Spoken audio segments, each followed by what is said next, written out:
Dear colleagues, dear friends, dear participants, dear Blue Wave, I admire you for your tenacity. I know that there have been 2 interesting and challenging days behind you. I had the honor to chair a session yesterday, which I enjoyed very thoroughly. I hope the participants did as well. I understand you must be tired, and after 3 fabulous speakers, it will be hard to retain your attention, but it is a challenge to me. I will count on you on being the blue friendly wave, as we all are. And it is just a coincidence that my presentation also is in the same color. So let's proceed. And please allow me to start with a story. Although we are all working on being a friendly society and a friendly individual as we are, there are moments where I really wonder.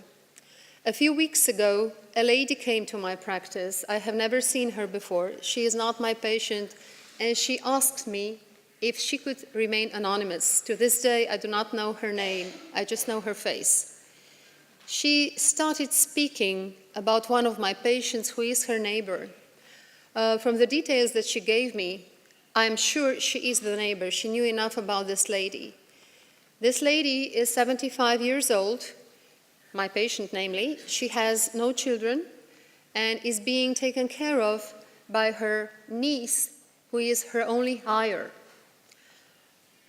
The lady that came to me wanted to remain anonymous because she suggested that my patient is a victim of family violence. She didn't want to comment on it, she didn't have any proof, but she swore to me that it was true, and she left. What can I do? In this country, you can't pay a house visit to your patient unless you are invited or asked for. The only other way is for you to call and ask if you could come.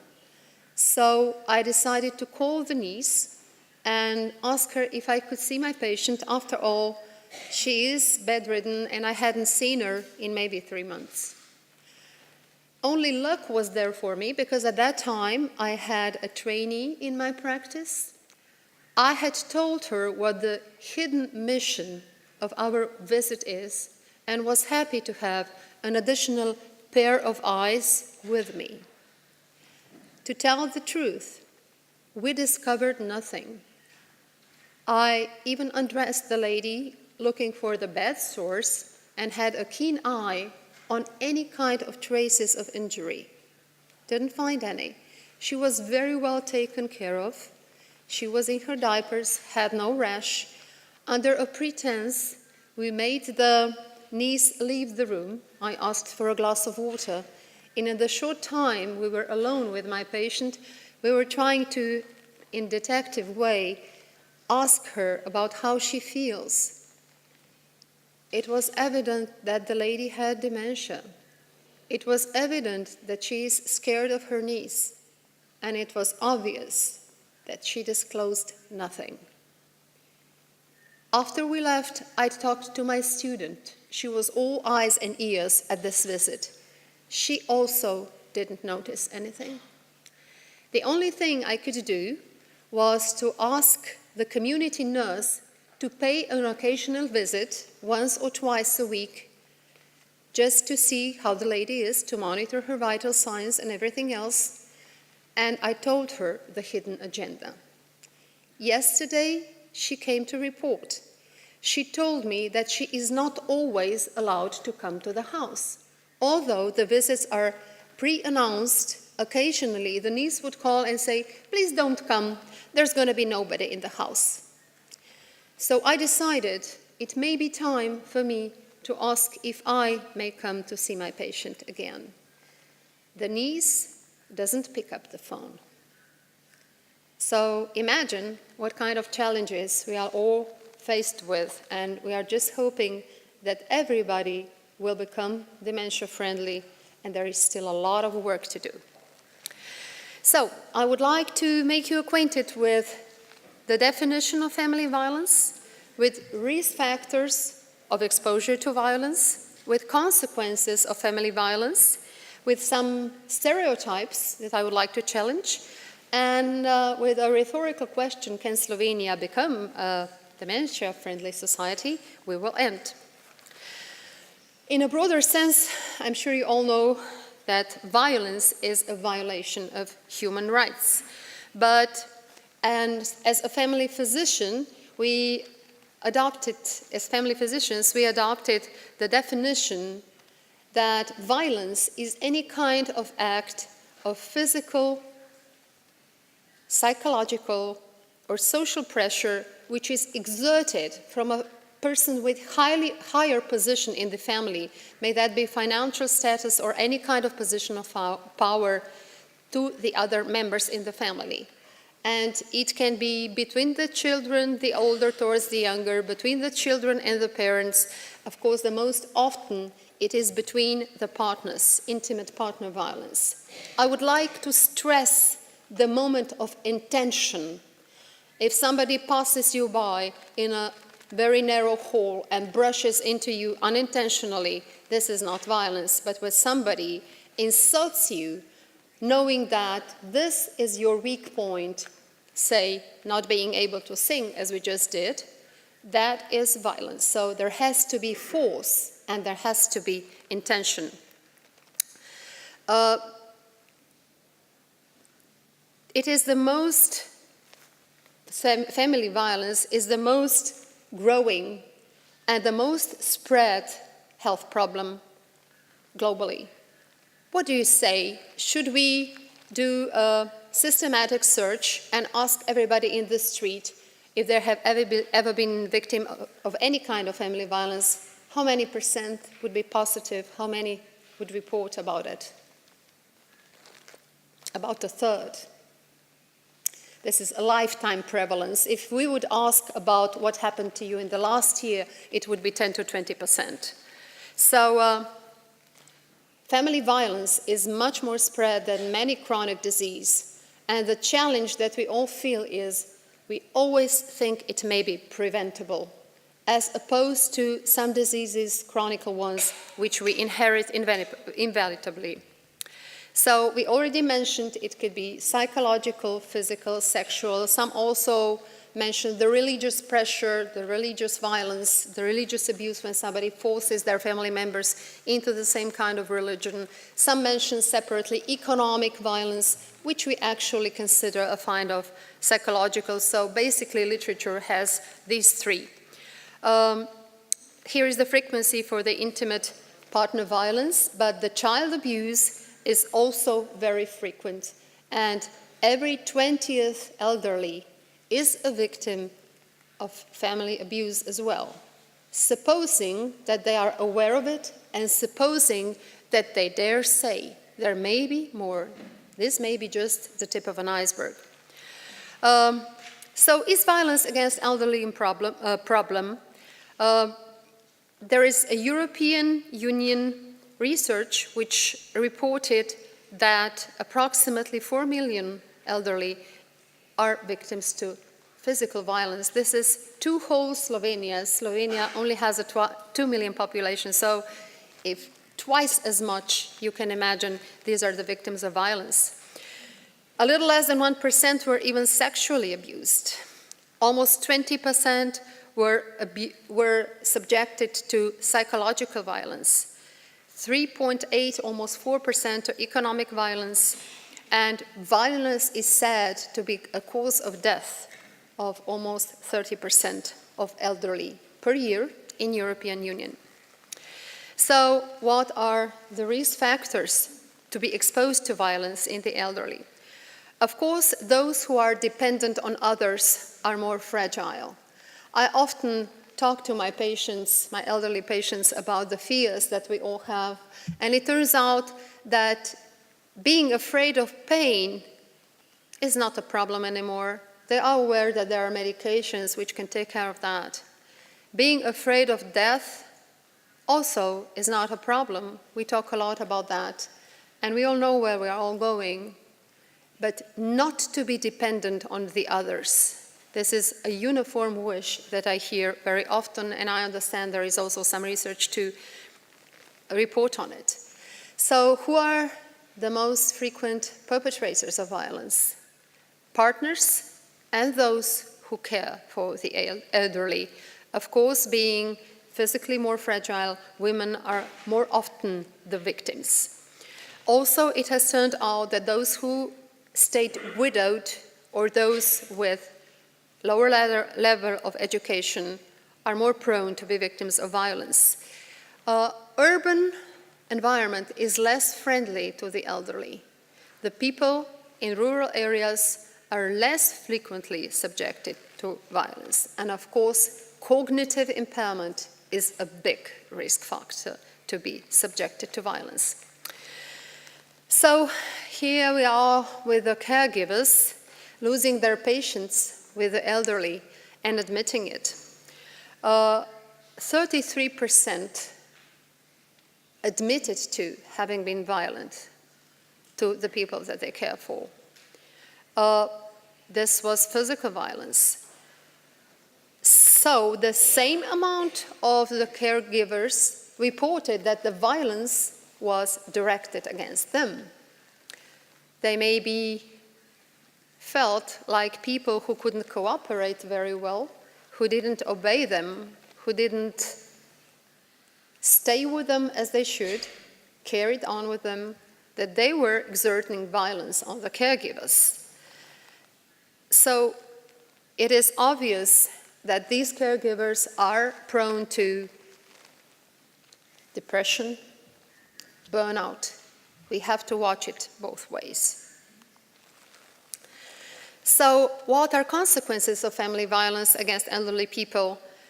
About 8,000 deaths within European Union yearly should be considered consequence of violence. Elderly people subjected to violence, any kind, sexual, psychological, or physical, have longer and more severe consequences. They become weaker, rehabilitation takes longer, fear is instilled in them, they lose their autonomy, and they have more complications with the same kind of injury as a young person. So if I illustrate this, should somebody be pushed and break their leg, break their hip, say, if you are elderly, your reconvalescence will be much longer, and the percentage of pneumonia, which is after the age of 80, often fatal, is much higher than in a person who, say, broke their hip skiing at the age of 34. Psychological consequences, we were now talking about physical, are suffering, social isolation, psychological pain, insulation even, sadness, the feeling of powerless, being stressed, their confidence is lost and their self-image is diminuted. They become suicidal, so depressive that they become suicidal, and that has a wider impact. Family violence, any kind, does have impact not only on the family, but on the community and the society in general. The span of life is constantly increasing and will live much longer. This is the first stereotype I chose to challenge. And please look at the left side of the slide. There is historical data how maybe 30,000 years BC, people didn't live longer than 30, but the old Greeks lived up to 71. And how in 16th century, infectious diseases were the main problem, for example, and people had the same age, but meanwhile, the longevity decreased slightly. So the old Greeks were not much better than we are. Nowadays, I think the global average is around 78 years globally, and it varies greatly, as I would like to show here. The red colors are the areas when people live up to 50 or less. So globally, we are not unified. And the dark areas are 75 to 80. So each of you can maybe look at your country. I hope they're all visible and see in what kind of environment we live. So that we are constantly going up with age is not true. There are areas in the world where you would die even before you would be able to retire according to European standards, while we all work until 60 or 65 years now. Stereotype number 2, the majority of disabled people are old. So if we look at the mass of the group of disabled people, most of them are old. Yes or true or not true? Think? No. It has turned out that 2/3 of the incapacitated people, people who are physically challenged, 2/3 are actually younger than 65. It could be due to war, it could be due to traffic accident. So among the group of the physically challenged, impaired people, only 1/3 is actually older. So being old and being physically impaired should not be equalized. Old people cannot be active or creative. I don't think I should talk about this too much. My respective predecessors challenged this already, but there are just some names to remind you. The painting that you see in the lower right-hand corner had been painted when the artist was 84. Frank Lloyd Wright created Guggenheim Museum, the very precious and famous one, when he was 73. Arthur Rubinstein played actively as a concert piano player until 89. Not to speak about the politicians. Gee, they just live forever, don't they? So why does dementia hinder the recognition of violence? My story maybe illustrated it to some way. People with dementia are unsure, anxious, and sometimes scared as it is. We had on this Congress heard that oftentimes. So even if they could, they have a barrier to report on violence. But let's overturn this and look at it from the other side.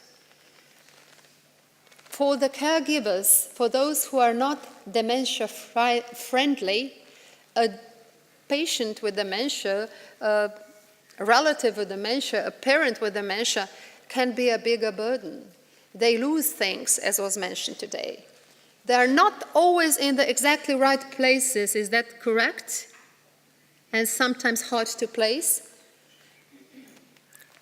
So it is actually a sword that cuts both ways. And no wonder are we often, I'll say, frustrated when we can't really figure out what is behind the other.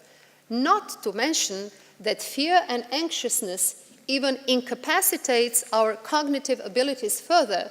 So being a victim of dementia and being socially isolated and being afraid and avoiding human contact can push us further to a more hardly pronounced level of dementia. So how should we look at this problem? The caretakers of the elderly with dementia could be considered additionally burdened, or we could say they are not enough educated and not informed enough. Already old people with dementia, already frail old people with dementia are exposed to even more frustrations and stress. And stress is an additional risk factor for dementia as it is. They are captured in the family. In this country, there has been a trend which came with an economic crisis, if you will. People take their elderly out of the homes for the elderly because they don't have the resources to pay for their care, and they keep them within the family to profit from the pension money that they get. And once closed inside the family, as I illustrated with my story, gee, sometimes it's very hard to get to them and to help them. Old people with dementia have a greater risk for family violence. I hope that I have convinced you of that. So what has been done to prevent family violence and to detect dementia earlier, which is our common goal? There have been many public campaigns thrown by the non-governmental organizations as well as by the Ministry of Health for zero tolerance of violence, any kind of violence. A law for prevention of family violence was passed in year 2008, provided for restraining orders and things like that. Several non-governmental organizations are available, those who educate the perpetrators even, not only support to the victims, not to mention all the safe houses, safe phones, and several other forms of help. I have to mention the Forget-Me-Not, Spominčica, the Slovenian Alzheimer Association. I don't know if you are familiar with the network Matija. It's a help for the elderly. You have a phone, a payless phone, that you can call, and you can choose any of the 400 actions that they can take. From mending your plumbing in the kitchen, ever-leaking faucet, to accompanying you to the specialist in the hospital. And these are all volunteers. They have people who are drivers, and they have their own cars, and are lonely, and those people can even provide transport. The good thing is you never can contact directly the person who will come and help. There are 8 people on the phone lines, and you say what you need, and they come back to you and provide the phone number or whatever data on the actual provider, on the actual seamstress or driver or accompanying person that you might need. And afterwards, they will call you back to ask how you were satisfied with it. And should you not be satisfied, there is an immediate punishment, let me tell you. A patient of mine used their transportation pot, and the gentleman made her pay 20 euro for a ride that should be with taxi driver 10, and this particular driver was supposed to be for free. So the lady was frail and elderly, and she paid the 20 euro, but the organization wanted a feedback. They called her. She reported the driver was never admitted to help anyone anymore. And they didn't explain to him what was wrong. They just declined him, removed him from the list. So this is something that I like. It may be an example of a good practice. I don't know if you're familiar with Emeritus University in Slovenia. I'm sure you had a presentation or two. It is a university for people over 65, and you can study whichever language you like, art of history, whichever subject. My mother has been educated in a classical way, so she learned Latin and Old Greek, and she speaks French, Italian, and German fluently. But Jesus, she doesn't speak English at all. And she was forever frustrated with our guests and friends who came in. So she has been taking it for the 7th year now, herself being professor of Slovene language, retired. And 2 years ago, she proudly announced, I'm writing my own Christmas cards in English now. I don't need your tutoring. Her official supervisor was my daughter, her granddaughter, and my daughter very keenly at the age of 18, she said, okay, Granny, I'll help you, but I will never go to talk to your teacher if I need to. This I will not do. I will not do the parents' meeting. I'm sure you had a presentation of the Institute of Anton Trstenjak. It's an intergenerational relationship institute. And I have to mention this, the Days of Neuroscience. Professor Pirtošek is the motor of it. It's an open-door event where the newest reports and the newest findings from the neuroscience are opened to wider public. Not only researchers, not only doctors, not only medical personnel, but whoever will come. It takes place at the university in Ljubljana. So what is our goal?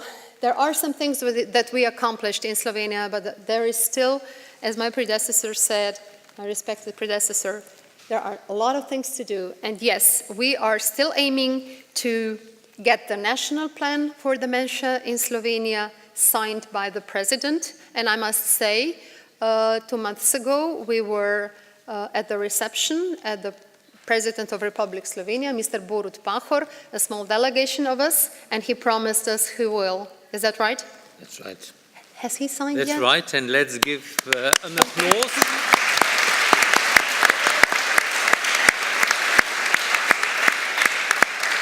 So each of us should do something.